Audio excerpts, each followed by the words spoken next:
Welcome to Toffee TV. This is the podcast, episode 3. Episode 3. Yeah. There you go. Still without Baz, who remains in Orlando, Florida, having the time of his life. Yeah, I've heard he's on Hoth this week. He's not on Hoth. He's in. I don't know what. I can't remember what the planet's called. So we went to. Is it the one where they go to in the first film? No. He's got. So we went to Galaxy's Edge, which is the new Star Wars land within Disney. Sore point. It's not even open yet. He doesn't even like Star Wars. I have no bitterness in my voice, honestly, because a good friend of ours, Friend of the show, friend of everybody's, Will Sliney, Marvel artist, comic book artist. I'm sure people remember a few years ago he did some. He did something for the kit. He did something for the program. Seamus Coleman for the program. He did something for Roberto Martinez. It was brilliant. There's designs around Goodison Park. He's done stuff for Umbro.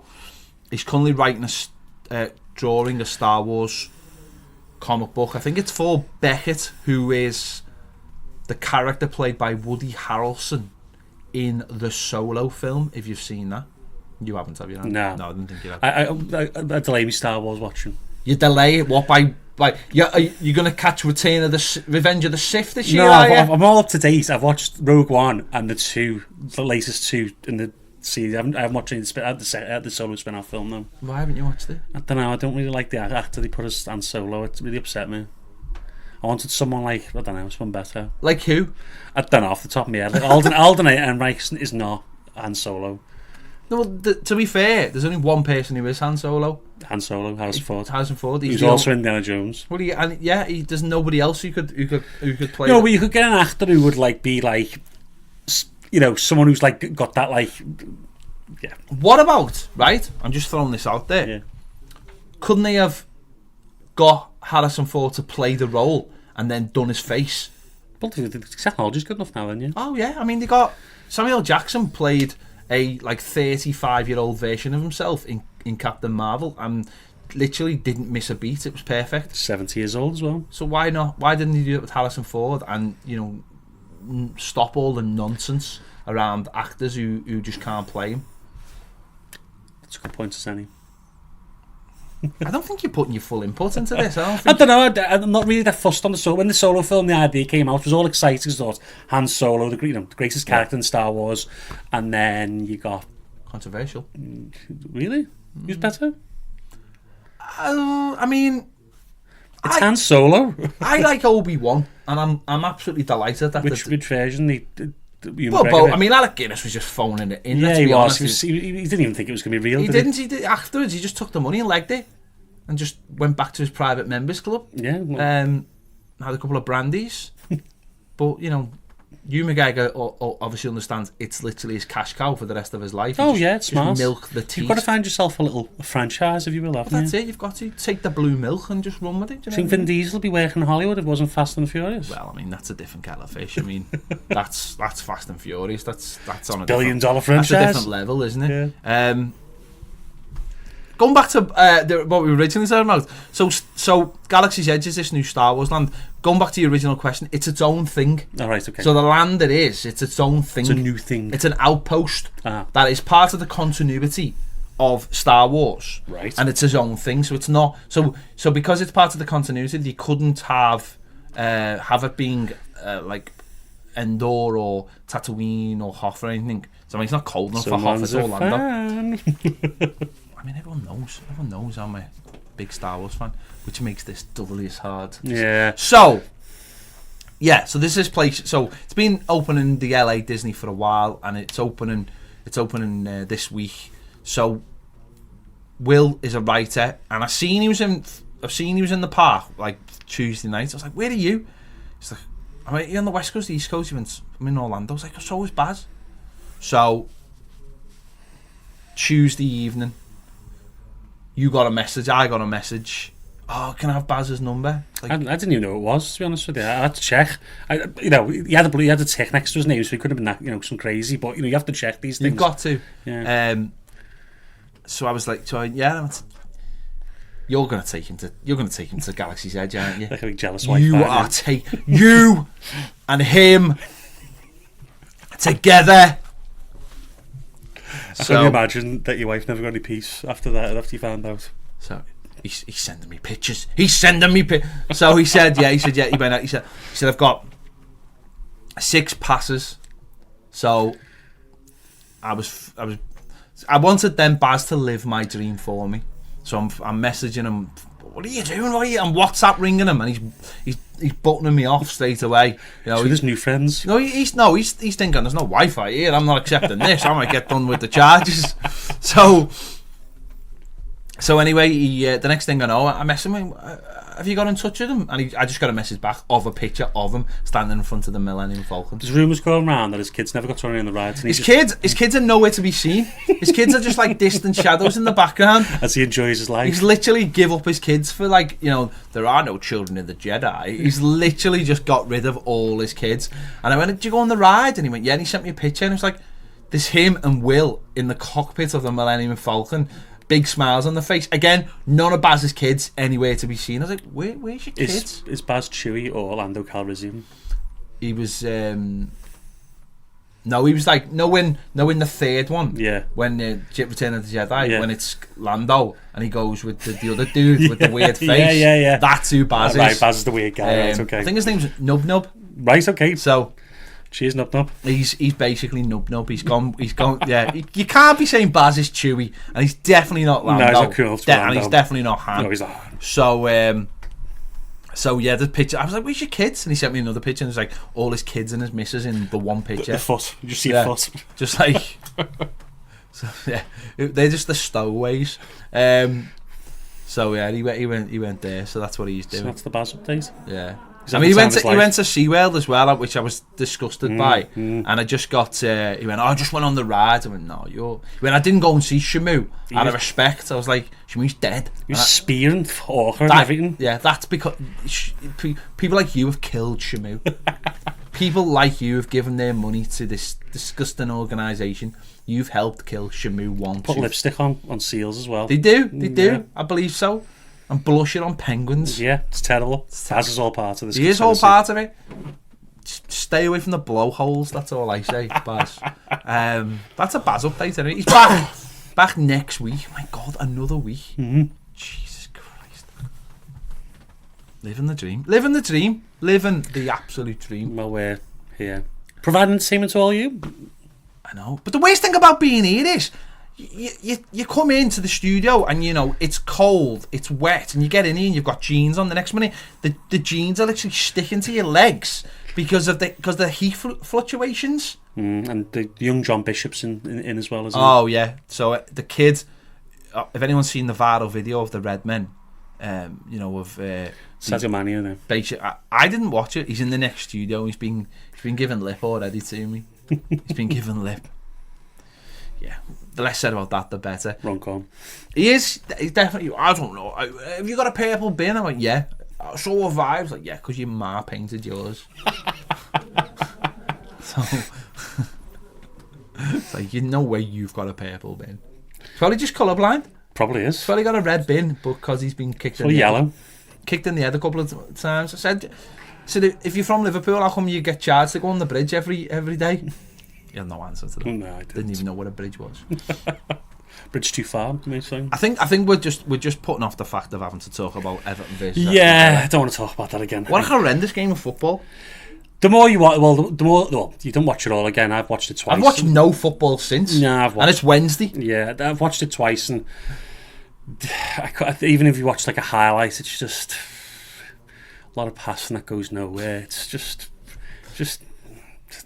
nothing happens, does it? But anyway, we're playing Lincoln tonight, and obviously them being of a lesser quality than Aston Villa, we should play better. Fingers crossed, of course. Obviously, we are coming to you before the game, and we don't know the result. And you may have listened to this after the game, you know, and hopefully, for the sake of Twitter and my ears and the meltdown that'll begin, when the team comes out, the meltdown's going to begin in it. So hopefully, I think Silva will try and change it up. Hopefully, not too much. I'd like a bit of continuity because, you know, the panic will set in if we place 11 different players.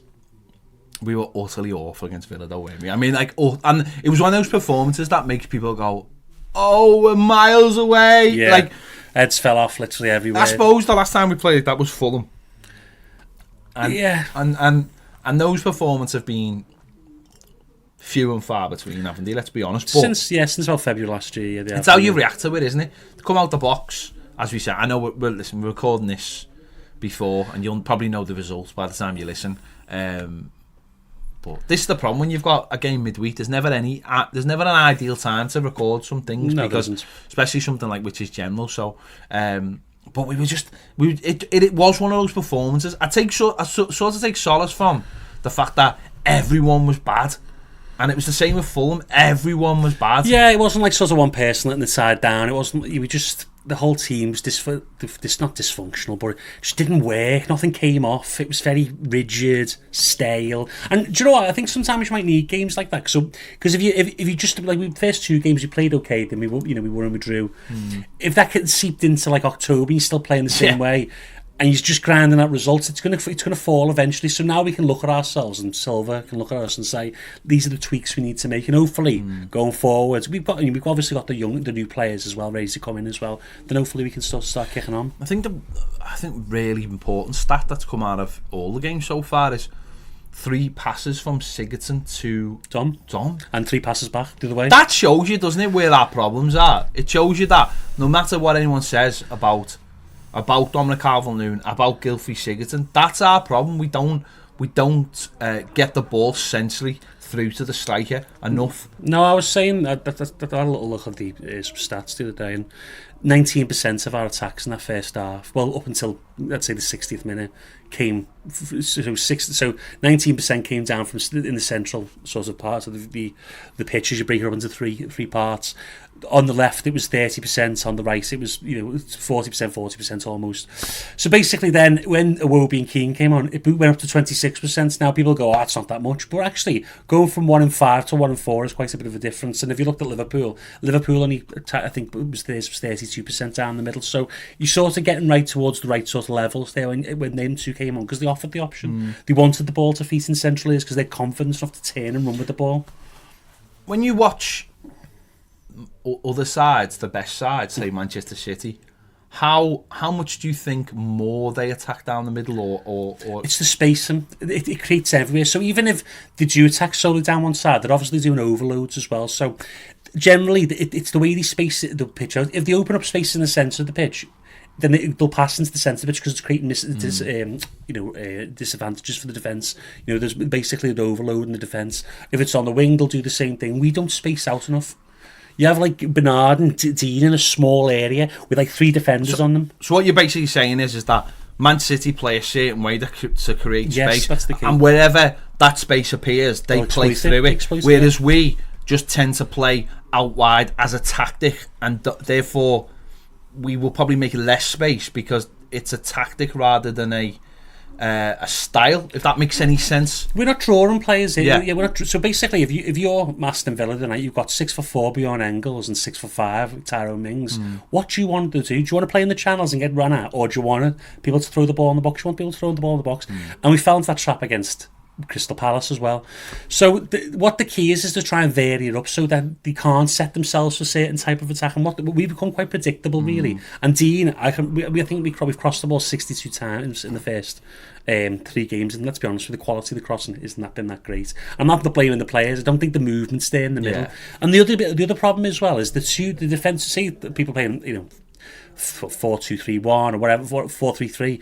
The central midfielders of the teams aren't being occupied by anyone because Andre Gomez is not stepping out of the midfield area. Gylfi Sigurdsson's too high, so they find it very easy. We need to get players to draw these players out to create space, and I think we need to be less rigid, is what I'm trying to say. Yeah, there's that's the thing, isn't it? When you're in your 3rd game, and I think we come into the season and everyone's thinking, right, a couple of additions and it gets us to, we're playing in a certain style and you're just adding to it, and you're just making the system better. Whereas now I think when you come after that game, you start thinking, oh, there's a lot more to do. There's so much more to do. It's not just the system. The system's going to have to change after losing Garner and after losing Zuma at the back. The system's going to have to evolve more than anything else now, and that'll be the next step. But I think that's the problem, isn't it? You feel like you're so close when you're a club almost continually in flux, which it feels like Everton always are.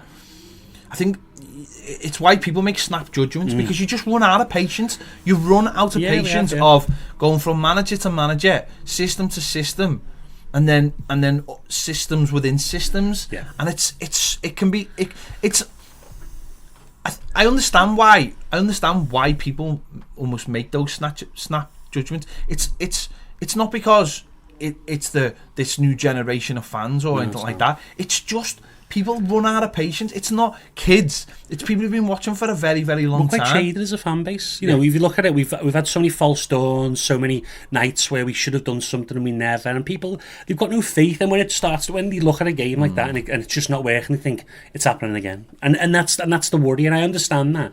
And I suppose Marco Silva's got to make the tweaks, but I said, like, at the end of last season, people were like, we've won these 10 games, you know, we beat all the big sides, great. And I was saying, well, is that going to work against these sides that sit deep? It won't, because they don't offer the same amount of space that to Dom and Gylfi when they're sitting off because they go, you know, or they're playing like direct balls, and basically half their midfield's in our area when they're playing these balls.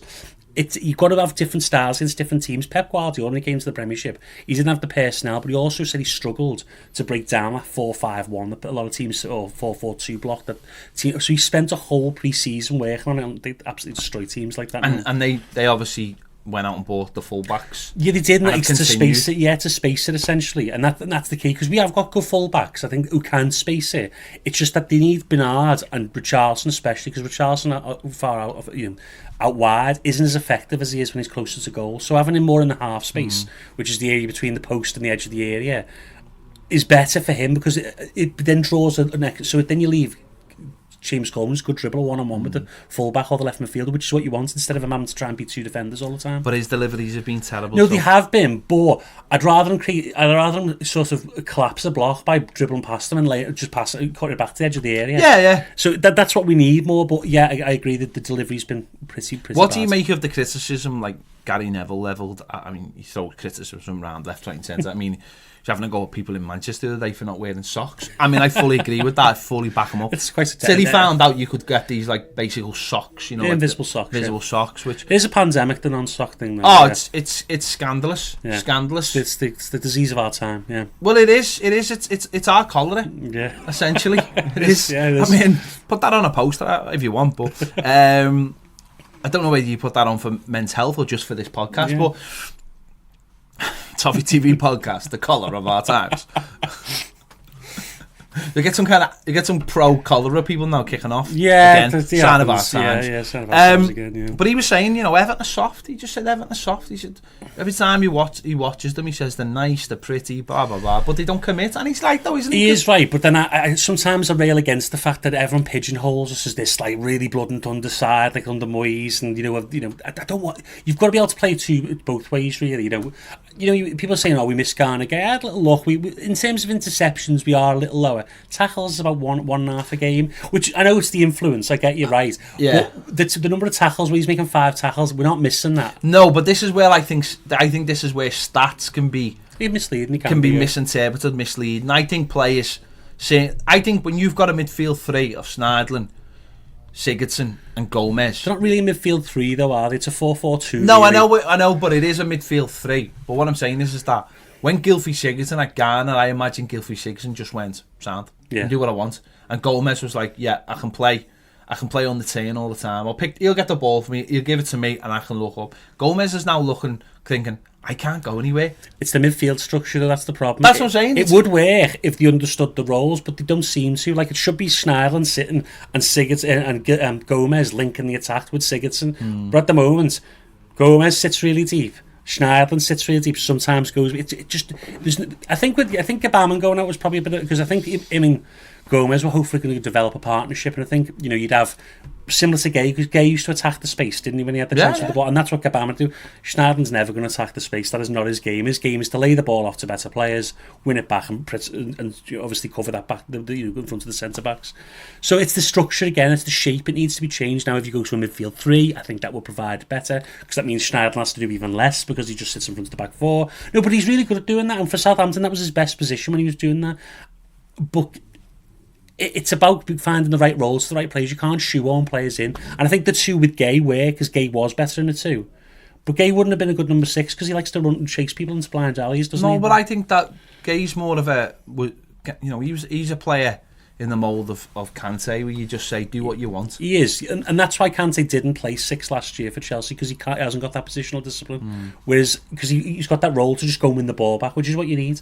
But in this 4-3-3, Garner would have been one of the 2 forward midfielders rather than one sitting. I'd feel a lot more confident with Garner in midfield. I know that. I think we would do, and he was a big safety valve for us, wasn't he? Because he won the ball back so much. I'm waiting to the end of the season to say unequivocally whether How dare you? How dare you? How dare you look into the future, of course. But let's see what happens. We might, No, listen. I'm not. I just mean from now, because of for the Gabama situation. The Gabama situation is. It's a tragedy. I don't go that far. I mean, we're not on steps. No, levels. It's you just got a new sign you're quite excited about, and it's quickly it's become a bit. It's not just that. It's the idea that, and I wouldn't even say I was that excited about him. It was just the fact that. But it was just the fact that he was the obvious replacement for Garner, and even if it took how long it took him to adapt to the Premier League, I think I think personally, and all other people were willing to see him have 4 or 5 average games of football till he sort of come to terms with it. And now you've got to wait 3 months to have another 4 or 5 average games. But it won't. It'll take him the entire season, though. It probably will do, yeah. Which is the sad part about it. And we're probably going to have to buy another midfielder next summer. I think, as it looks, I think that's one of the positions they'll look at. Oh, I think they'll go back for Decore.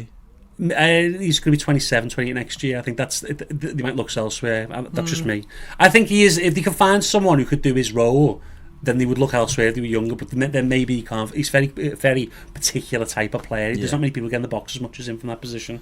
No, he's because he has like 6 or 7. He's creative football. He's creative passer as well. So it's finding someone who can do that role in Silver's system. And whether we can do, we can't do. Off the top of my head, Frank Kessie could do that, but I wouldn't say he'd be the particular type of player they'd look, because he's quite expensive. So it's about brands finding and Silver agreeing that maybe if it isn't Decore, it's someone else. Wasn't Kessie supposed to be going to Wolves? Yeah, it fell apart, didn't it? For whatever reason. Wolves have just bought Thomas Cook, haven't they? Folks and the company that owns them have just bought Thomas Cook. Okay. 900 million. So he doesn't play for them. I was getting confused there for a moment. It was a bad game, and I think Tom's took, unfortunately, most of the flack, which is not. Don't be wrong, we all know his limitations. Let's be honest here. And people are going to be, why'd you love Dominic Calvert-Lewin? It's not that I love him. It's not that we love him. It's just that we understand that there's we don't understand his limitations, but we also understand that it's not his fault. I faced all the same criticisms when Tom Davies was in the team. All the same people were saying all the same things about Tom Davies, and it was like, hang on, I'm just waiting for Andre Gomez. I'm saying that he's the best thing we've got till Andre Gomez comes in the side. Exactly. And as soon as Andre Gomez came inside, it was like, there you go, there's the player. Yeah. But he hasn't been fit, so what do you do? So it's like the same with Dom. People are going, oh, he's terrible, he's this and he's that, and if he'd scored, blah, blah, and you're like, what else have we got? Cenk Tosun's not fit. Well, I'm told Cenk Tosun's the best striker in the squad, but he's scored less goals in the same amount of games as Dom has over the last two and a bit seasons. But Cenk's not fit, and they were waiting for Moise Keane to be fit. Yeah. Now, what if the reason Gabama got the injury, Gabama got injured hitting a ball in training. He's had 0 pre-season. So what if that's the reason he got injured? Is because he wasn't actually ready. He had no pre-season, and his muscles were struggling with the workload, because that's the top and bottom of it, isn't it? It is, yeah. That's the top and bottom of it. Muscle, like anything else. I went to footy last week, and it was the first time I played football for about 18 months, and it took me 4 days. My muscles were screaming at me.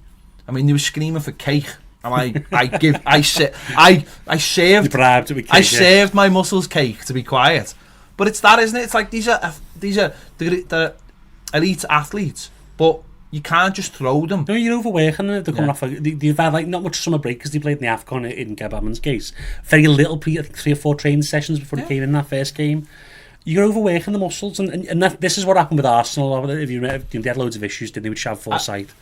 I was watching the Leeds documentary, and the same thing happened with that. Yeah, they got a bit. Bielsa burns them out. They always had players injured, like all the time. It's the reason they never came up is because by the end of the last season, they had players like on long-term injuries all over the place. That's what it's levelled at Bielsa, that he overworks them all. See, they train too hard, and by the end of the season, they've just got nothing left. I'm not saying it's the same as what we had, but it's just that he had to come in too early.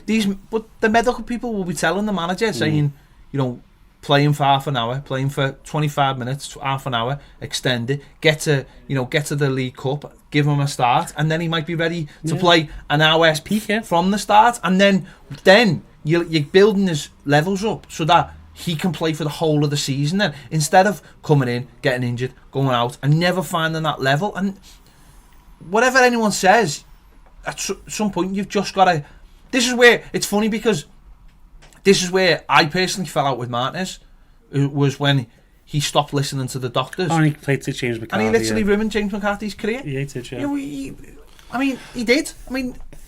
James McCarthy was never the same player. Because he played him when he was in the red zone, when he played him against Wolfsburg, when Danny Donachie told him not to, I believe. And, Danny Donachie ended up leaving the club. He's back now. And he's one of the best people out there. He is, yeah. You're just thinking...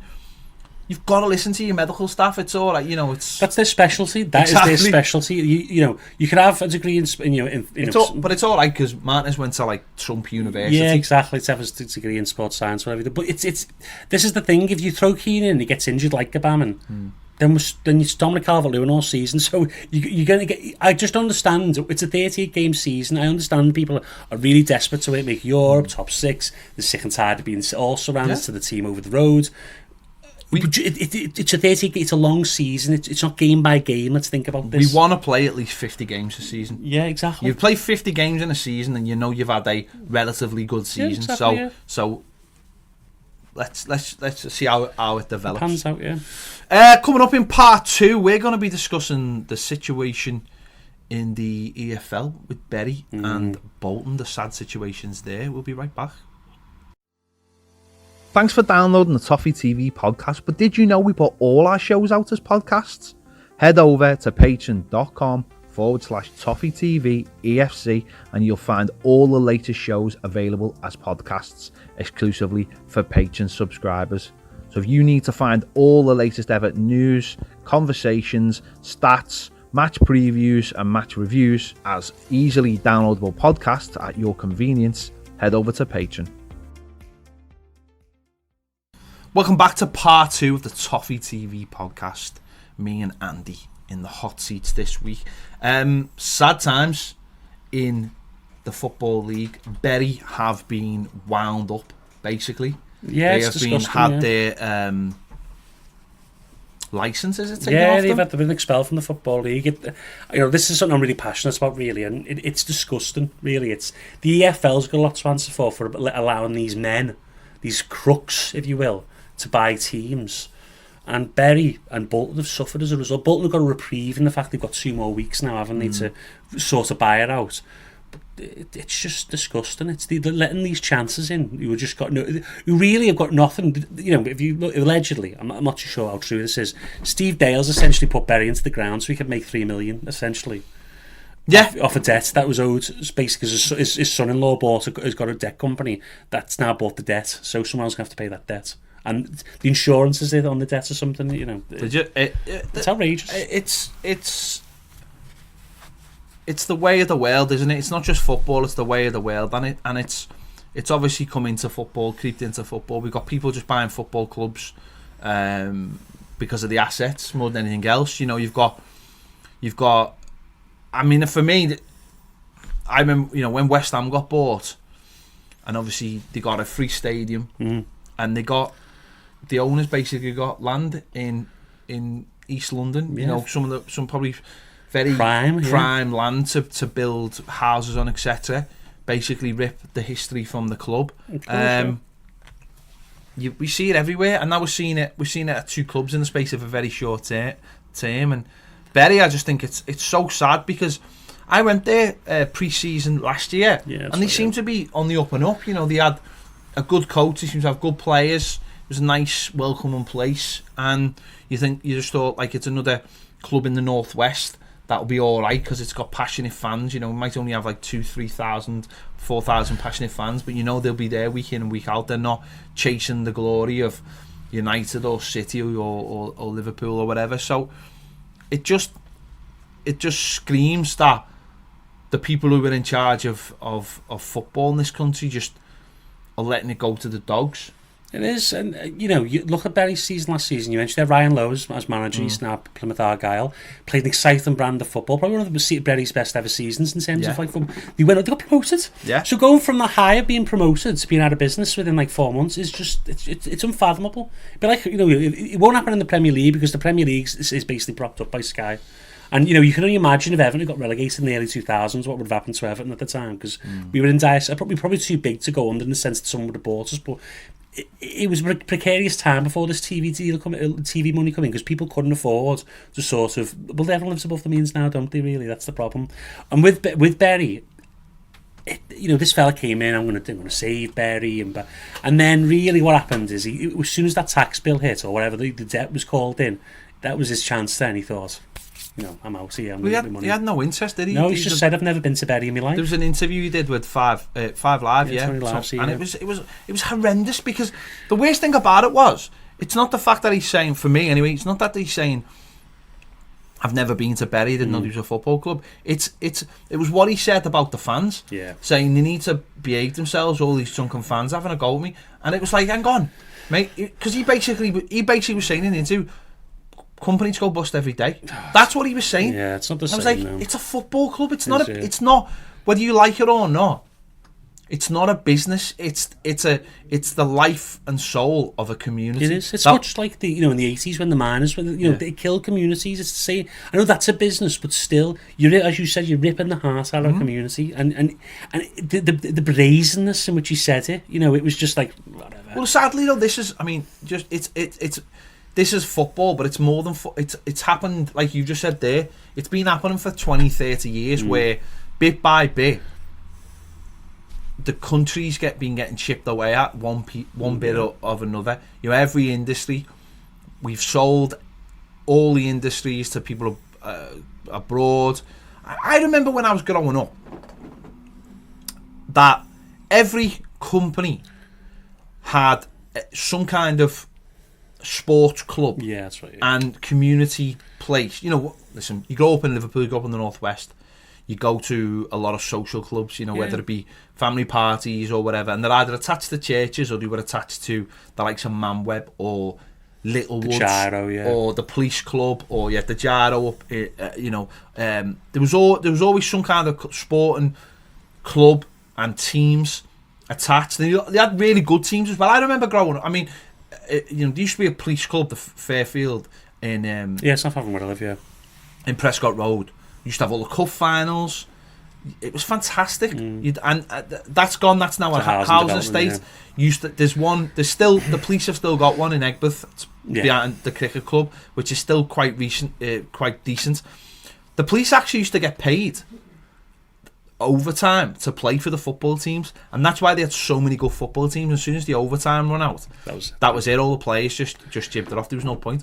But you'd have like Manweb, as I said, in Chilwell, and so many good Metal Box up in Speak. You had so many good places that were community hubs. People could go there for a drink. You had sporting clubs attached. You could take your kids. They've all gone now. They've all gone. They're all like housing estates now. So and all that land's been gone. All that green space has been gone. All those football pitches have gone. So all those things have been chipped away at in our communities, and now they're coming for our football teams, the smaller football teams. And football is as much to blame because the pyramid's being absolutely destroyed. And it's not just one thing; it's been a lot of things. The Premier League started it. The greed of the Premier League, the top teams saying, "Well, we want more money than everyone else," so there's less going down the pyramid. Then I think you had like Bosman rule. I think didn't help. I mean, it helped the players, and it is a work in practice. It's not just something that was decided because rich people wanted to get rich. Yeah. Even though it has saved players and agents. Then I think there's little minor things like the subs rule. Yeah, because you can stockpile players. You can hoard players, which means that not as many players filter down the system. Yeah. And it's all these little things that have just gone against all the little community One of teams. One of the main ones really, the last few years, is the EPPP, the Elite Player Performance Plan that the Premier League clubs have got in place, where basically they don't have to pay for young players from teams that are not a Cat 1 team. So Bury, say, produced a Wayne Rooney, their own Wayne Rooney. Premier League team getting 50 grand. It's disgusting. It's disgusting. Back in the day, you would have had to pay 800,000. That would have kept the club going for 2 years. It's just not like that now. Brentford closed their academy because they got 2 players dropped off them. One by Manchester City, which is Ian Paveda, and the other one was Josh Bohoy by Manchester United. And them 2 players have never played for either team. I think Paveda will eventually make it, but Bohoy's now in Holland. But if they'd stayed at Brentford, they would have likely played. But they never got any money for them. John Bostock, when he left Crystal Palace to go to Tottenham, Simon Jordan obviously said a lot of things about that at the time. But these clubs are being robbed of like a way of making money consistently and teams are just robbing them essentially. It was, do you think of clubs like Crewe? Yeah. Conveyor belt of players, and the reason why I mentioned Bosman was because that opened the door to us being able to go and get foreign players for nothing. Exactly, yeah. And that stopped that route. And then all the English teams, every time they did get talent, put the prices right up because there wasn't a conveyor belt. They all decided, well, this might be our only player we sell for 4 or 5 years. We've got to be taking what we can out of it. So teams stopped buying from the lower divisions, and then the quality gap got bigger and bigger and bigger. So now we're not even looking down. We're not looking at those teams, and you're right. It's the greed of the Premier League. Whether you as we're obviously fans of a Premier League team, but it's that greed is stopping any kind of flow. And all it's going to do is it's we might lose a couple of teams, and then we might lose a couple more, and then everyone will be like, well, it's fine. But till it starts knocking on your door, and either that might come because, like you've just said, if you've got a team that's in the Premier League and something bad happens and they get relegated and they're relying on that money, and suddenly you could find yourself in that situation. Bolton were not longer in the Premier League, and they got debts of 100 million. Obviously lived above the means. And there's a couple of reasons why this happens. As you say, the greed of the Premier League, the greed of the European Club Association with the Champions League, which is designed to keep a couple of teams at the top of their own domestic leagues every single year because they get more money. It's all greed in football. But then the EFL as well. The EFL were run by Sean Harvey. I think he used to be Leeds chief executive, and they were in dire straits when he was there. And then he's let this fit and proper persons rule. I think I read that Steve Dale, his companies have failed 44 out of 51 times. He's had to close them. What right does he have to run a business? Ken Anderson saying he got disbarred for being a director of a company for 8 years. So that's the worst. That's the worst punishment you can get. So these people are obviously crooks. It's money again because I've saved that club. It doesn't really matter what happens to it. It looks good to me. I get my raise to 489,000. Anyone wants to read about Sean Harvey, read Kieran Maguire, who's at the Price of Football on Twitter. Excellent informative about football business. But this is the problem, and the other way you could look at it though as well is this model, a traditional model of English football, can it survive? You look at other clubs around Europe. Barcelona play in the 2nd division in Spain or the 3rd division, and all these teams have got can our 92 club model survive modern times with this money? And I don't think it can. I don't think it can. I think the problem is you've got a club like Salford City who obviously have got the money of the class of 92 behind them, and you see now, how they're gonna. It wouldn't surprise me if they reached, the championship within 4 or 5 years. If they keep pumping money into them, obviously it's going to be more and more money. But you've got clubs like that, and then the flip side, you've got clubs who are a lot more clubs who are just not surviving. And the worry for me is that Premier League clubs, like we just said, will see this, and they will, and we're already seeing it. Is their aim is just to stay in the Premier League. So the Premier League will get less competitive. The quality will drop off, and we'll get an elite. And then the mad thing is that elite will go, well, we want more money then. So it'll drain more money out of the rest of us, and it'll continue to go to the top, and then they'll probably go, yeah, we fancy going in the European Super League now. See you later. We should destroy English football, and then there'll be no money in English football. And so I know it might sound a bit drastic, but it is a slippery slope. It is a slippery slope if it doesn't get sorted out. If, like you've just said, the EFL don't come out and go, listen, we're as much to blame for this. We shouldn't have let this happen. We should have looked after those clubs. It's fine going, we'll give them this deadline, and they've probably give Bolton a couple of extra weeks because they're like, oh, that'll make it look. We can't afford to have two teams go on the same day because someone might start pointing fingers at us. Well, Sky might get content out where they run a death clock. I mean, that's disgusting. Jim White should be ashamed of himself. Yeah, but you're right. The EFL does need to root and branch of its fit and proper persons rule. You got this year with Notts County where their owner's a bit weird, Alan Hardy. But there's been like a payment for player. Then you've got situation at Macclesfield, Sol Campbell, who did excellently last year, for them to walk out because the way they're not paying wages and the promises were broken to him.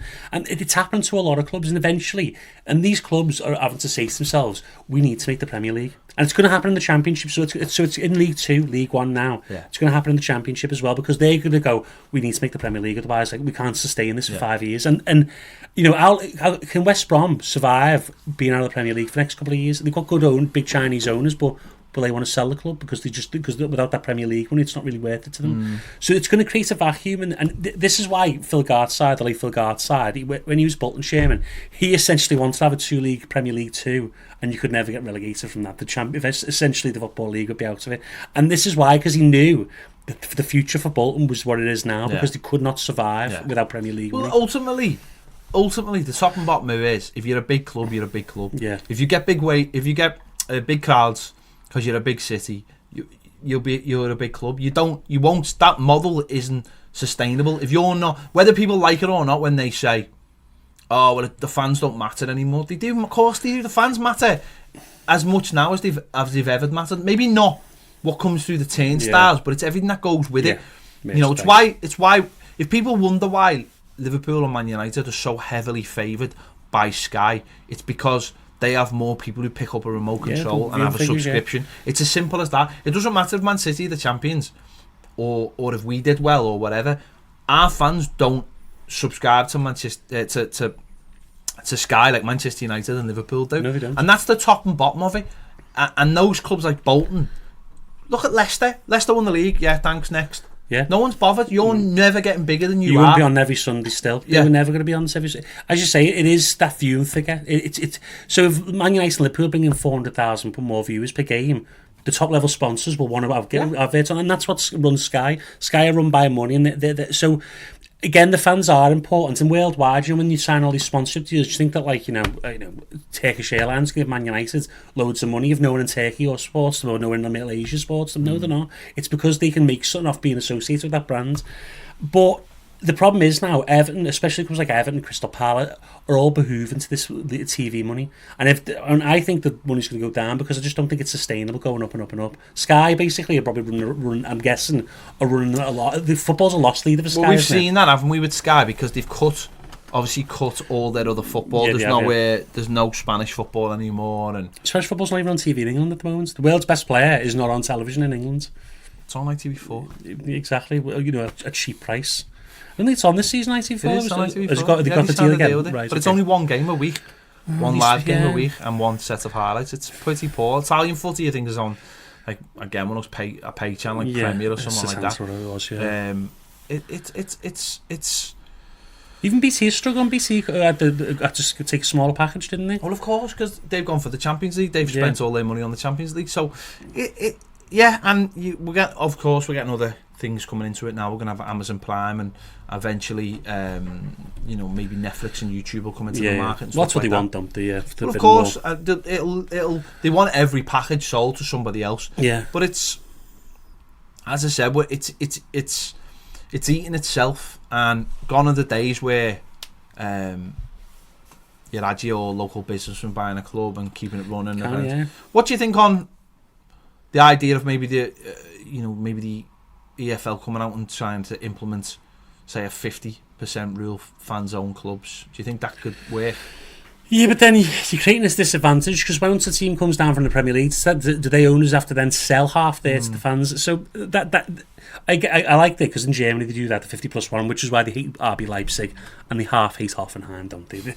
Not as much as just RB Leipzig. Just the half that's not owned by the fans. Yeah, they're not really big fans because obviously Dietmar Hopp, who's a billionaire tech whiz, he owns Hoffenheim and brought them up to divisions. But RB Leipzig is the conglomerate they all hate, and they protest against every week. But yeah, if you could go back to that, yeah, it'd be great because then the fans would have, Swansea. We look at Swansea. In terms of they had the fans owned the club for a long time. They were really good, and then Hugh Jenkins, who was the head of the Supporters Fund Trust, who ran the club, then he started making a couple of bad decisions, and the Americans came in, and then they got relegated. Then, and then a completely different situation than they are now, and so. Where it was under fans' support, the fans were sort of beholden to what they wanted to keep the club in check. Whereas now with these owners are not going to be kept in check. It's their own vanity in a lot of cases.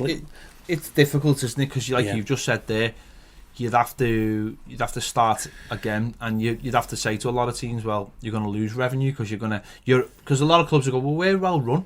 We're a well run team. We've got a good stadium. We've got.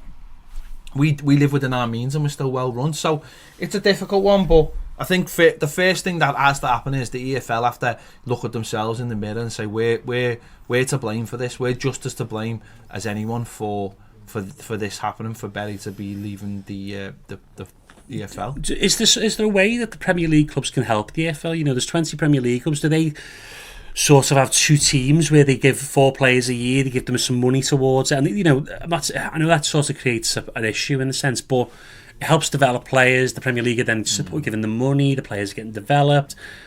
It's sort of creating a sort of a useful. I know that's not ideal. Not the traditional way is we have the most competitive 5 leagues in the world. I just think that football does not want that to happen. I agree. I think if you were to ask a fan, would they rather lose their club or it become part owned or a feeder club or whatever you want to call it to a Premier League club, then they'd take that. It just depends what the rules are, isn't it? It's difficult because then you can't kill the competitiveness of the leagues and you can't force managers to play players, but there has to be a trade-off where everyone gets what they want. I think that the whole greed in football is, as you say, it's eating itself, isn't it, really? And eventually you probably are going to end up having 2 leagues. You've got to have someone at the EFL who's got to go by case to case and look at when teams get bought and go, well, what are the reasons why? And look into the background of these people and go, well, hang on, you've bought companies before that were struggling, and you've basically just come in. It's publicly available information, though, which is insane. You've broke them up, you've took the assets, you stripped the club, and you've moved it on, and just join the dots, and you'll find you'll find that there mightn't be it mightn't be all good stuff. With this Steve Dale situation, you basically got a man who's basically saw an opportunity and is happy to let a club go out of business so he can make his money. He saw a way of making more money. He wasn't really bothered about, but I remember he did an interview. I was quite impressed with the interview. I think it was in January or December or January. He was saying we're going to make the club better, but it was just all false. Yeah. It was just buying lies. Time for himself. Yeah, he was talking out the side of his mouth.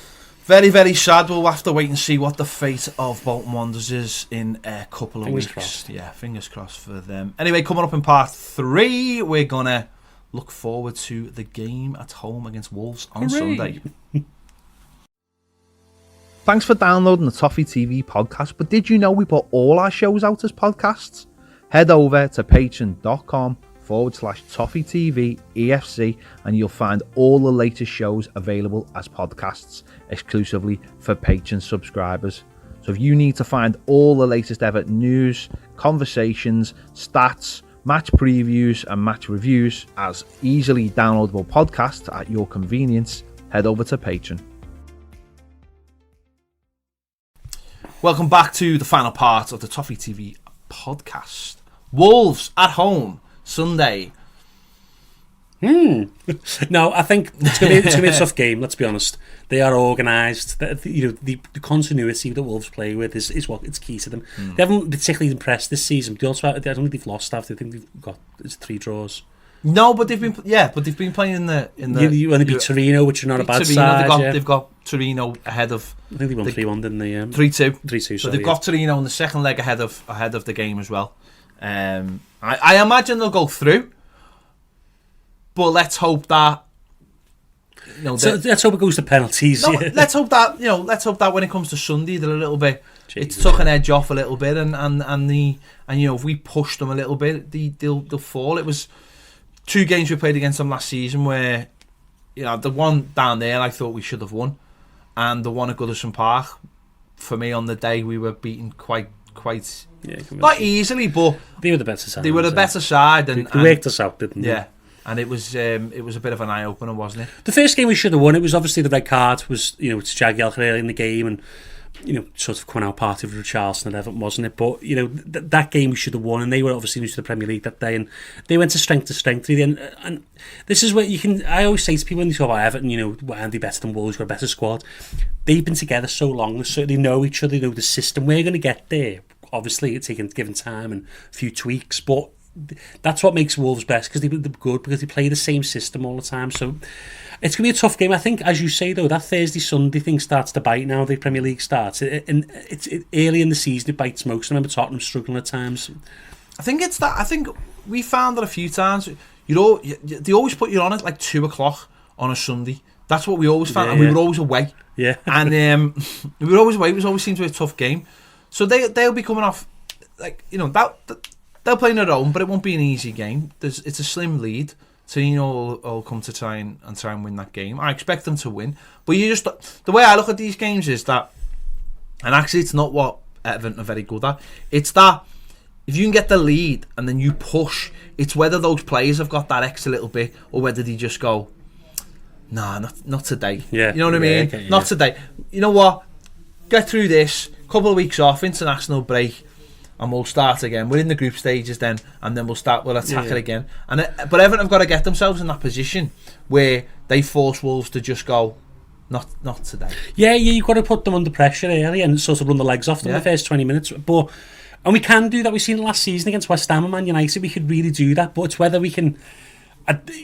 We've got to play. We've got better players now, so we should be able to do it. We've got pace and Keane and Iwobi. Hopefully, they come through tonight. Fingers crossed they play well tonight and they come through. Get ready for Sunday. And then we've got everyone wants a game this Sunday. You can go, oh well, these players need to play, and I think hopefully we can do that. I think it's just breaking Wolves down again, because I think they're going to come to sit probably deep and try and beat us on the counter. That's they want Jota and Jimenez on the counter, and we have to sort of be wary of that. But also, obviously, the Goodison crowd will expect us to take the game to them. Yeah, I was really impressed by Jota last season, the way he dropped off, and just the way. I think what impressed me most about Wolves was when they get the ball in the middle of the park, they've got such good passes that the players like Jota, they just push up and hit the spaces between the fullback and the centre back, and hit the space, and the midfielders find them. Yeah, they've got such good range of passing. And they just counter attack. It's not like a counter attack. I know it's a Traore, they've got the pace, but it's a counter attack through incisive passes and good running, rather than running with the ball. Running, Jimenez is not the quickest, but he just makes those. I always say, like Diego Costa, old school striker runs. Sometimes he might not even get the ball, but he's just taking a player away. He's just running them into the channel and open up spaces. Teams don't do that anymore. A lot of people make runs to hit the ball now, don't they? It's a different sort of game. Man City do it well, where they have dummy runs where they take people off the ball and stuff like that. But we need, Everton need to be wary of the fact that they're not looking to sort of just beat you with all pace. It's the cleverness of which they do it. And having someone sit on Neves is really key, because he's really the fulcrum in the middle of that park, really. Yeah. They're just a very good side. It's very annoying, isn't it? That's going back to your point before. It's just really annoying when you see a team come up from the Championship and hit the ground running like they did, and then I don't know. They don't seem to have any worries. Even the way they've approached the qualifying for the Europa League, they've gone away and won 4-0. And it's not been they've probably been had a couple of. I think they had one tough game, but it's not really any. It's just business as usual, really, isn't it? Yeah, it doesn't feel like maybe because it's not us, but that's the thing, isn't it? It's like we they're a club that have got, because it is all fresh to them, because they're all new to it, and because they haven't been jaded by season after season of heartbreak. or expectation. Yeah, there's no expectation. But whereas they're all enjoying it. They've got good players. They've got a good system. They've got a good coach. They've got a well thought out transfer policy. They've got Mendes in their arse pocket, and it seems because it is so early and because that expectation isn't on them yet, that they're all just enjoying it. And you're right what you're saying. They had a whole year essentially in the Championship with zero threat to just play every game and enjoy every game and get and just get that blend right with actually having to worry about opposition teams, because he was so much better. Yeah, this comes into a wider Everton thought as well. People go, "Oh, why are these teams they're beating us because they're better? We're better." If you look at Everton's last 5 years, we've changed. We keep changing. This is why we anyone we speak to about Marcus Silva, we want continuity. Yeah. We want to build a style. We want teams to play to a certain system. So if Marcus Silva eventually does replaced, hopefully not, then we bring in a manager who can just walk in and go, I'm going to play similar. I don't need a whole new team of players. I'm not going to play completely different. I'm going to play a similar style but better maybe. But Wolves basically have had the same team. Norwich, come up. I know that people say they're a little naive. Actually, they play really good football. They're just getting used to the Premiership. It's a bit of a step up. But again, they're mostly the same team and they're playing well. They're stretching teams, they're giving teams problems. And I think we need that continuity. So like a Liverpool, like a Tottenham, where you can just go for a couple of years where you say, we know we've got this style, we've got this system. All we need to do when we add the players in, they're ready to play in that system. I think all three teams have embraced that this season. Who've come up. All three teams. I know Villa have bought a lot of players. I know they have. They needed to. But they've embraced the idea of the core players that got them up last season. That was what they were going to. That's build what they were going to build through that. Norwich have done that. But they haven't bought many players at all. And Sheffield United haven't bought many players at all. Really, isn't it? Yeah. And it's a case of just coming up and saying, right, we've got faith in the system, got faith in the players, and we're just going to keep doing what we do, and we'll see what happens.